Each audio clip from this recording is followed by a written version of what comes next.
Hey guys, so I wanted to come on here and do a bit of a video where I know I've probably done it before or something similar to it, but I wanted to come on here and kind of show you some of the retro slash mini consoles that I have that I would recommend people getting. And if you don't know about some of these, I would recommend going to places like going to videos, watching videos, I should say, here on YouTube from people like Metal Jesus Rocks to Rerez and John Riggs and so on, and they will give you more of an in-depth idea of what these consoles are about, why they exist, and potentially what you could do with them more so than what they're being advertised for you to be able to do, which is play games of the past, the 90s, 80s, and even early 2000s.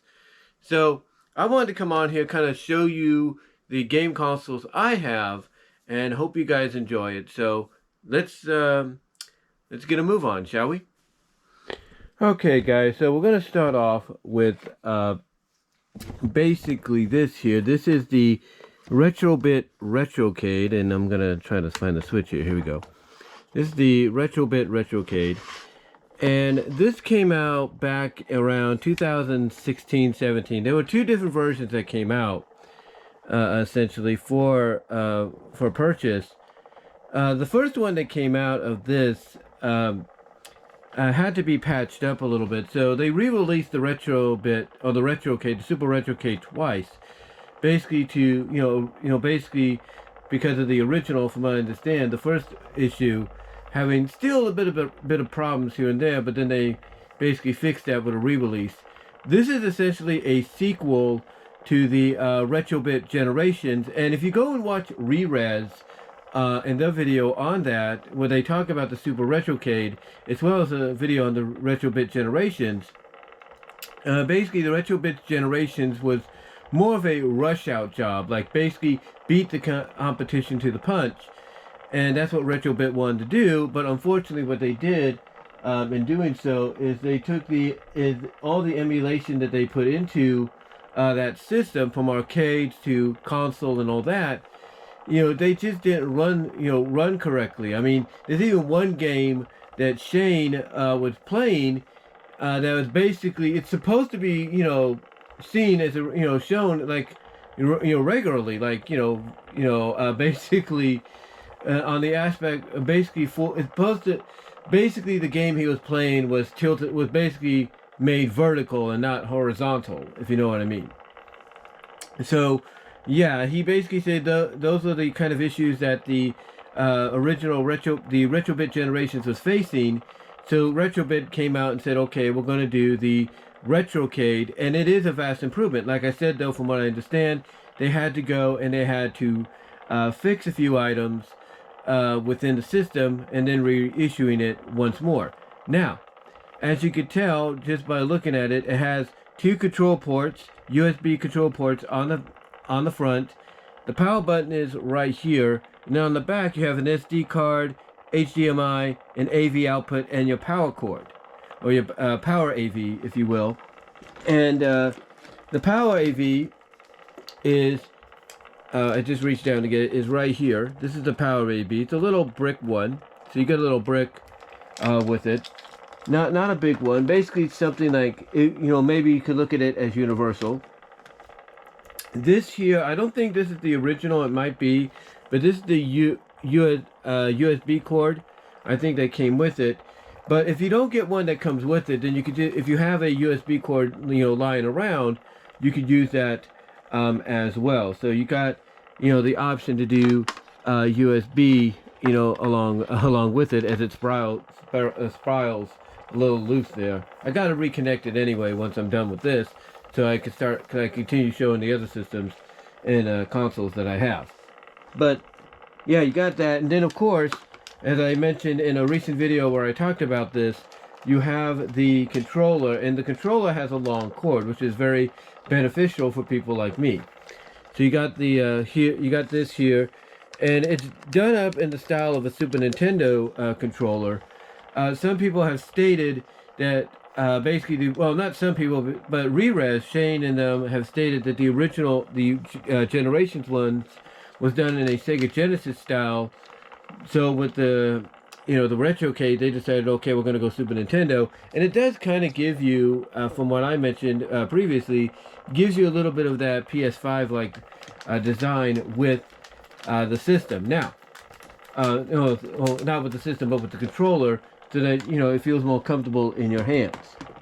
Now, with that said, the other main thing that people got, talking about with this, and as I mentioned in my video, and others have kind of probably surprised by it as well, but I'm sure they have contacted Rerez to see if maybe they'll do an update or something down the line, is the fact that other videos out there, from John Riggs to John Hancock to Mad Little Pixels and others, have basically told you how to add additional games. And the way you can add additional games basically is by using an SD card, an SD card, this is an adapter, or a micro SD card. And by using a micro SD card or a regular SD card, basically you can add more games onto the system than normal. Or what you could do, like I've mentioned, you can go the USB flash drive route, which I think is a more safer option, especially when you're trying to, take the, the thing out of the computer as much as you can without harming it and all that, if you will. But yeah, overall, the Retrocade, the Super Retrocade, giving a shout out here to Rerez and all them, is definitely a system worth getting, especially if you like playing retro games and you want to add more games in the future. Because the one thing that Rerez and others talked about initially when talking about the system, when it came to using things like this, was only for save slots, additional save slots. They didn't say anything else outside of that. But to me, I think they should have. I think they should have at least hinted at, yeah, you could do save slots with these additional save slots, but you could probably do a little bit more that we don't really recommend you do. And, if they would have said something like that, I think people would have the idea of, oh, we get it now. We see what they're saying. But, yeah, I've enjoyed playing this, and there's some games that I've video captured that you see here on my channel because of this as well. And if you're somebody that likes to, have a crack at playing the Sally Acorn, Bunny Rabbit, Amy Rose, hacks, if you will, into the original Sonic games on the Genesis 1 and 2, and if not 3, getting a system like this and adding those games on there will definitely be a benefit to you in the long run. But with that said, though, guys, let's move on to the next system here, shall we? Okay, guys, so this next one we have here is the Retron 77, and let me turn on the turntable here for a second so you guys can watch it, so you get a 360 movement out of it. Hold on for a sec. But yeah, here we have the Retron. Oh, there it is. Looking for the switch here. But we have the Retron 77 here. This was released by Hyperkin several years ago as well. And what's unique about this is you could actually play Atari games on here. Now, do all the Atari games work, if you will? Not exactly, but a majority of them do. For example, let's say you want to play, basically, Indiana Jones, Raiders of the Lost Ark. This is something that James Wolfe talked about in one of his earlier videos. All you'd have to do, and we're going to, hold on for a sec. All you'd have to do, of course, just like original Atari, is basically, let me just stop this here for a second. Yeah. All you'd have to do, basically, like with an original Atari, is insert the game in there, and there you go. You'll be able to play it and have some fun. You can even, if you want to be daring enough, play this, E.T. Put that in there, and there you go. You're ready to go. Now, the only issue, though, like I said, is that not all games of Atari's 2600 run, will play. Not all of them will play, as I just adjust something there. Not all of them will play. And how do I know this? Well, apparently, it all depends. Apparently, from what I've heard, is it's all based on chips. That's what it is. Which is kind of weird. Which is kind of weird as I put some of these back here. which is kind of weird because there is a game on here that obviously goes with it, that has something like that, that has a chip on it. But the one that kind of gave me the trouble the most is Popeye. Popeye is the one that gave me the trouble the most. And when I would put it in, well, one, of course, it would hop out like that. I don't know why. But when I would put it in, it just would not register. Now, obviously, I don't have this plugged in, but obviously, it would not register.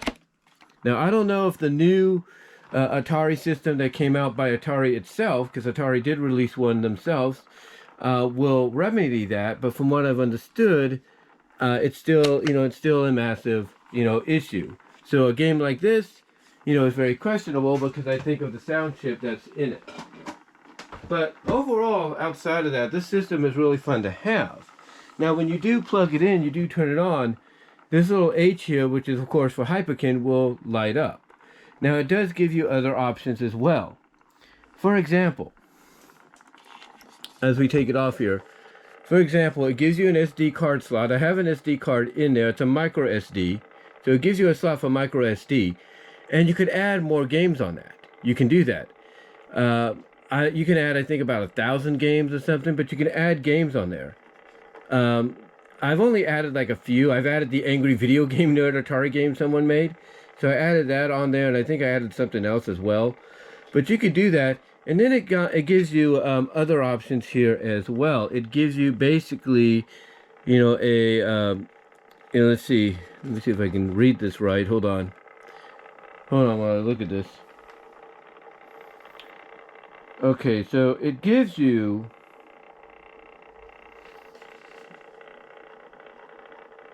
Oh yeah, okay. Just want to make sure I'm reading these right. So it gives you a fry button, because back in the day, your Atari would do a fry thing depending on the game. It gives you aspect ratio, so you can go 4:3 or 16:9, and color in black and white, because one common thing, and then of course you have the HDMI and the power. And one common thing about, the reason they put those additions in there, like the black and white and color, is because for a lot of people, including myself growing up, the additional TVs we would have in the house, like in my room or my sister's room, they would be black and white. So by having a black and white television, you would you'd have to watch a lot of stuff in black and white. But what was cool about those black and white televisions is you'd also be able to connect certain things like the Atari 2600 and be able to play the game or play the system like that. That's why they're giving you that option. Now, of course, you have the buttons on the front as well, very reminiscent of the original Atari, which I think is pretty cool. So the buttons you have on here on the front are basically, as we take it out, you got your skill buttons. They used to have like those little skill switches on the back, on the front. You have the two Atari plugins here, and basically you could use original Atari controllers. I think you could use ones that came with the Atari that was done, the Atari Flashback that was done by At Games. I think you can. I'm not really sure, but you can use original controllers.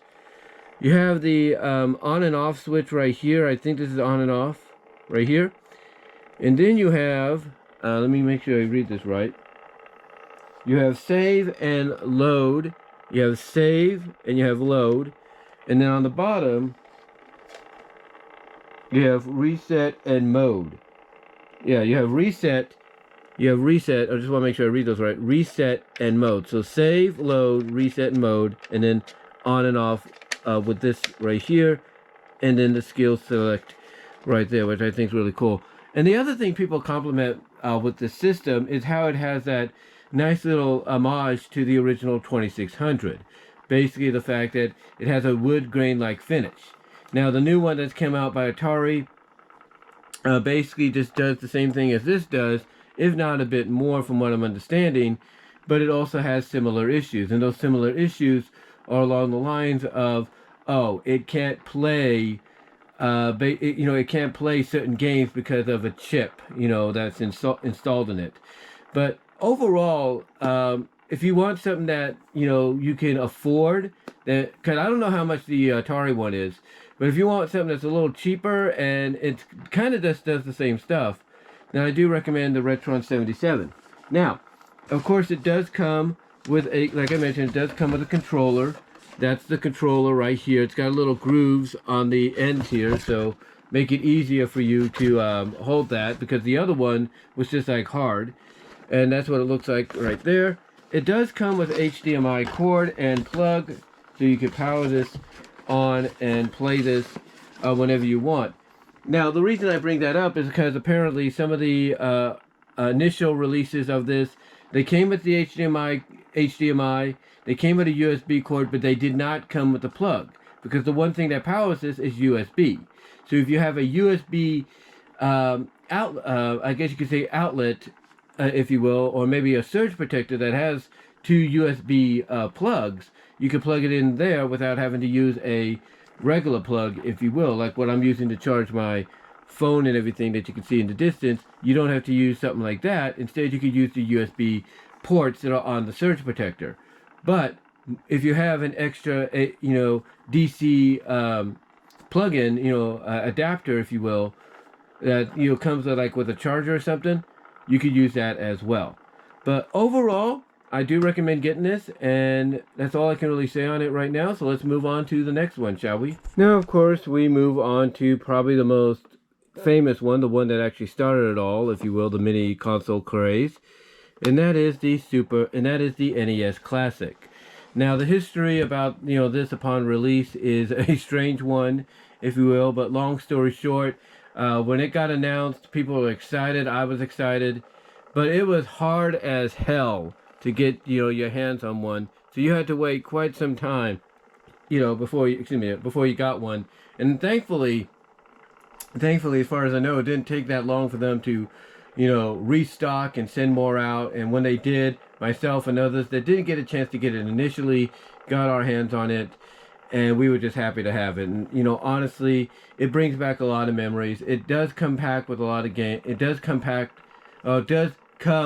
packed with pre-installed games from the Mario Brothers series that was on NES to the Mega Man on there. I think 1 and 2 and 3 I think's on there. I'm not really sure. Legend of Zelda, and so on. All the games that pretty much were synonymous with the NES upon release on there.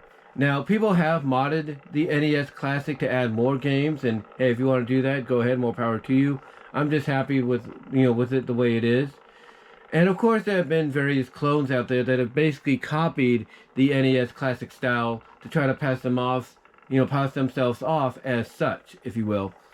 Now, the difference though with this, as you could tell, is it is designed after the NES, the original NES, but as you can tell, it has the power button right there, has the reset button. This would basically be like if you reset your games, or even if you wanted to eject a game or something like that, but mostly to reset.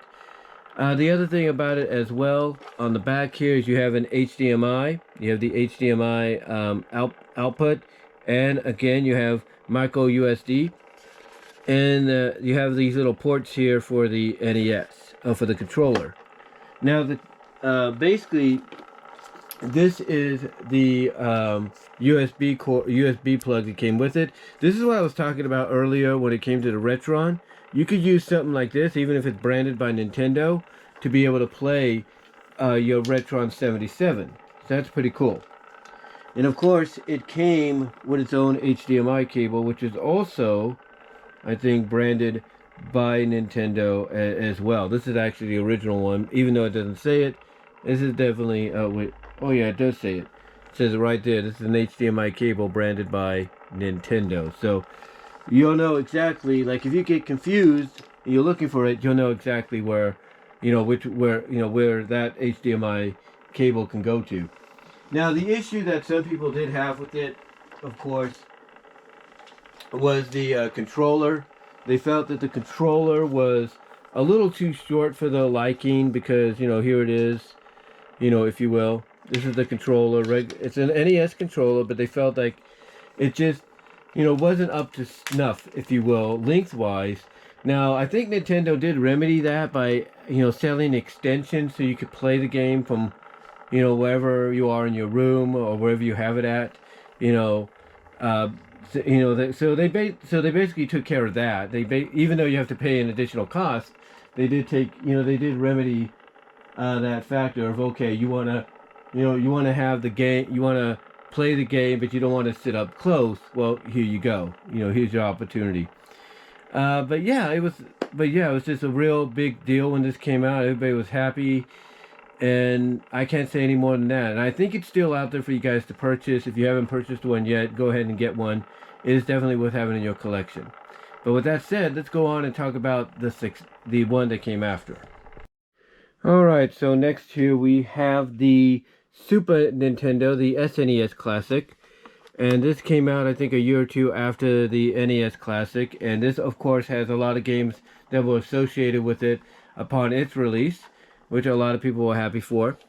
And what Nintendo did to remedy the problem from last time when they didn't have enough to sell initially upon release, Nintendo remedied this by saying, okay, fine, we're going to release more than just what we're planning. They basically Nintendo said, okay, we're going to double our efforts and we're going to give you more than what we initially gave you upon release.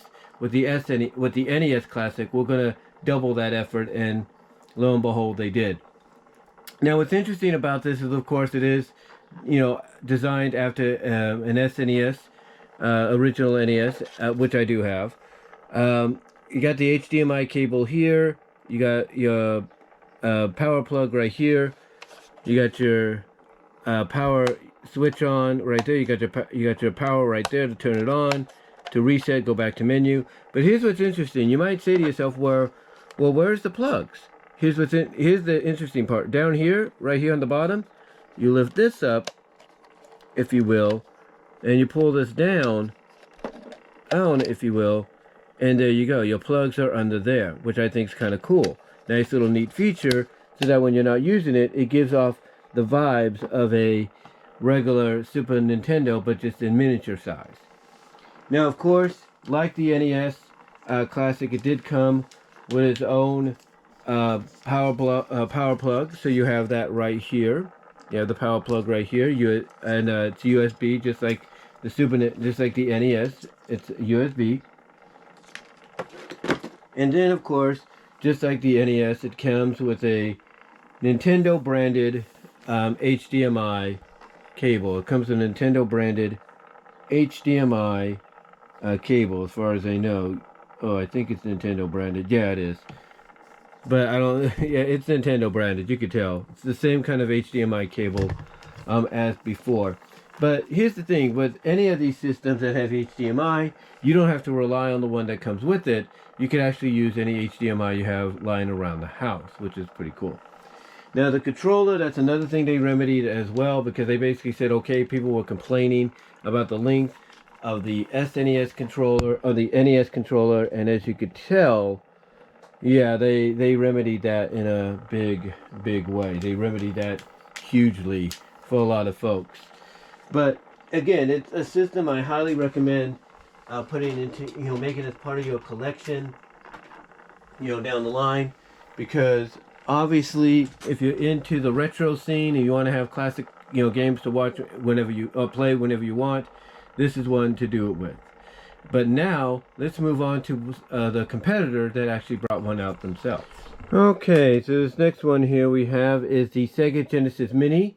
This was Sega's response to Nintendo, bringing out the the NES Classic and SNES Classic. They said, okay, whatever you could do, we could do, if not better. And they pretty much have done a decent job here. A lot of the games associated with the Sega Genesis when it was out, a lot of the notable ones are on here, like all three Sonics and Sonic and Knuckles and a few others. So if you're, if you grew up a Sega person, or you wanted a Sega but couldn't afford it, like me and my family, then this is the best solution in my opinion. Now, just like with the NES, if you will, it does have two USB ports here. Now the NES and SNES didn't have USB ports. They had regular ports, if you will. I guess to make sure that you couldn't use third-party controllers or something, but I think that's been remedied. But here you have USB ports here, and got a nice little volume thing here. You got your on and off switch right here, and then your reset right here, which is cool. And then on the back, you have, of course, USB and your power outlet. Again, it's a USB-C power adapter that you can use, or power cord that you use. But what's also interesting about this is they actually went the the extra mile, and look what they did here. They put like a little slot here, like where you can insert a game. But the reason they did that is they actually added some peripherals that you can buy later on to kind of decorate it. And those peripherals are, those peripherals are a Sega Genesis, a Sega 32X adapter, and a cartridge that you could put on top of that, to kind of give you that feel that everybody was going through, or give you that kind of feeling that everybody was experiencing when Sega was trying to up the ante and prove that Sega does what Nintendo don't, if you will. Now, of course, just like with the previous classics, it does come, with its own power outlet, but it's not as fancy as that. It's just a regular little power USB brick, if you will, but it does come with its power adapter and its cord, which is pretty long cord, if you will. And then, of course, just like with the Nintendo systems, it comes with an HDMI cable. I don't know if it's Sega branded. I don't think it's Sega branded. Let me check. But it does come with an HDMI cable. No, it's not Sega branded. It's just a regular HDMI. And again, that's the and again, you could use any HDMI you want. And then, of course, it also comes with two, not one, but two, and that's the one thing the SNES did too. It came with two SNES controllers. This one comes with two Sega Genesis controllers, the ones that first came out, the 3 buttons. So there you go. And it's a USB one, if you will. It doesn't work, unfortunately, with the Retrocade, as far as I know, from Retrobit, but I can test it later on, but I don't think it does. But one thing that Retrobit did do in conjunction with Sega is they licensed them out to create some controllers, some additional controllers people can buy for the Genesis Mini or the Retrobit as well, and they licensed them out with these. These are the 6-button controllers, if you will, that you could use on the Retrobit or the Genesis Mini, which is pretty cool. And the cord is exceptionally long. I mean, really long. I mean, this thing is tremendously long, if you will, very long. So I like that. I really do. So I do like that. It's a great addition it's a great addition to have for the Genesis Mini. And of course they have this one, and this actually will go along with the last one that I can hopefully talk about before my battery runs out here for you guys here on this video. But yeah, they actually did this one as well, and you can use this for actual Sega Genesis or Sega CD, or for the system I'm about to show you before I close this out, hopefully without any issue. But let me know what your thoughts are, guys, and we'll go on to the next one, hopefully without any issue. Okay, guys, so the last one here we're going to talk about is the Retrobit Super Retro Trio 3, the Super Retro Trio Plus. Now, there was a Super Retro Trio that came out before this, but it was mostly AV. It was mostly AV. This one, basically, the reason it's called Plus is because now you can also play games in in HDMI, which I think the highest it will go is 720. You still get the AV outputs, and you get your power cable as well, just like with the other systems I showed you. The power outlet is USB-C with a USB brick, which is this right here. This is the adapter, if you will, for that. Now, just like with the other systems, it does come with a couple of controllers. I will bring out one of them right now, hopefully without issue. Let's see, there we go. But yeah, it comes basically with Super Nintendo inspired controllers and everything, which is pretty cool. And the length of the cord is actually kind of nice as well. The thing about the Super Retro Trio Plus is you can play NES games, Super NES games, and Genesis. Yes, you can play Genesis games on here as well. You could do that as well if you want to.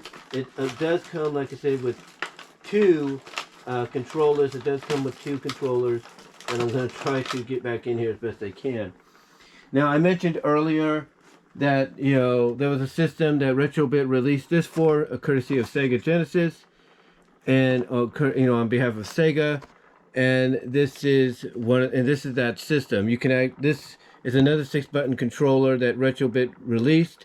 The other one I showed you was for the Retrobit Super Retrocade, as well as the as well as this Genesis Mini. This was released for your Genesis, Sega CD, and for the Super Retro Trio Plus.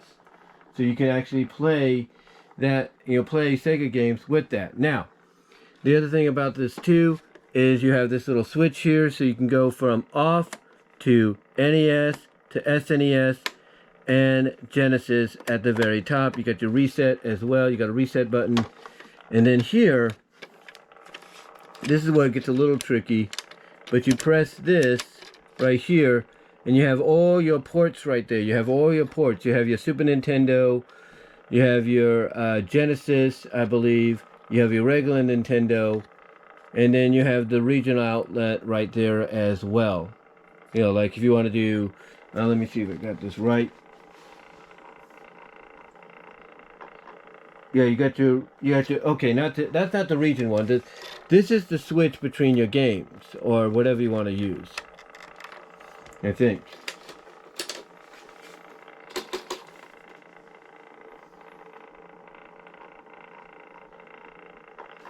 Yeah, that's basically, I do apologize for this. Yeah, that's it. That basically, this switch here is if you want to use the controller, like a Super Nintendo controller to play Sega games, or you want to use, let's say, NES control or Genesis controller to play, Sega games or something like that. And then down here is your PAL region. So you have like NTSC, PAL, Japan, and so on right there. So you can switch like whatever game you put in there. You could switch, you could switch over to that region if you feel like it. And the slots here are for the games, if you will. In fact, I'm going to show you what I'm talking about, because I actually have some games on me, if you will. I actually have some games on me. So what we have here is, and we're going to stop this for a second so I can show you. Once it turns around here, so I can get to the switch.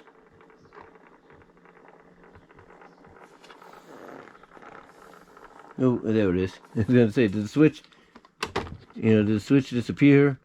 There we go. But like I said here, so here you have your slots. Like I said, the switch here represents each slot. So here you have your Nintendo slot. Here's your Super Nintendo right there. So there you go there. And then if you want Sega, your Sega one, I believe your Sega one is up front. I thought it was in the back. I haven't played it in a while, but your Sega one is actually up front. So you have your NES, Super NES, and the NES down here. So your Genesis one is actually up front. And it's a little difficult to get out sometimes. I do apologize.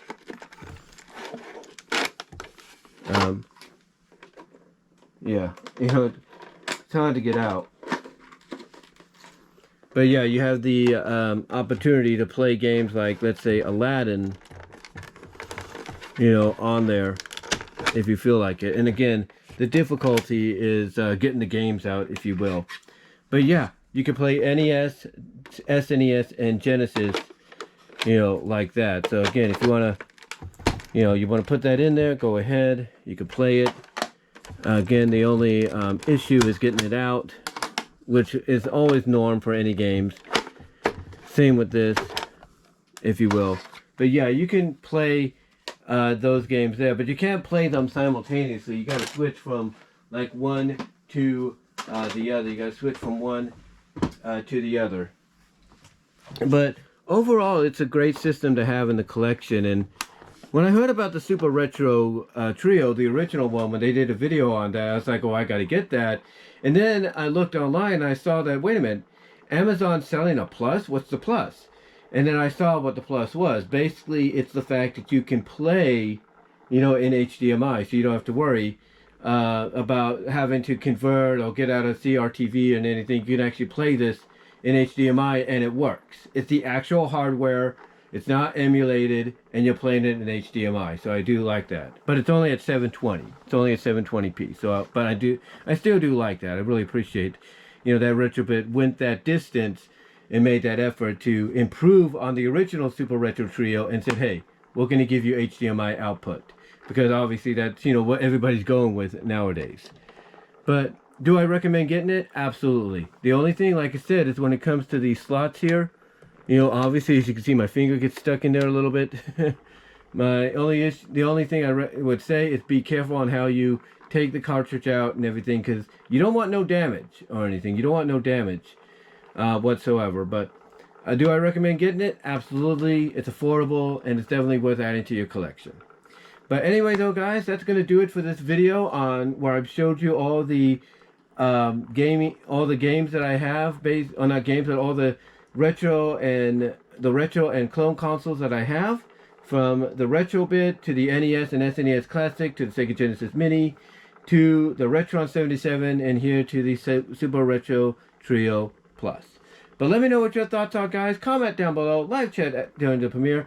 Also, guys, I will recommend, if you're watching on YouTube, I will link at the end here in the video annotations.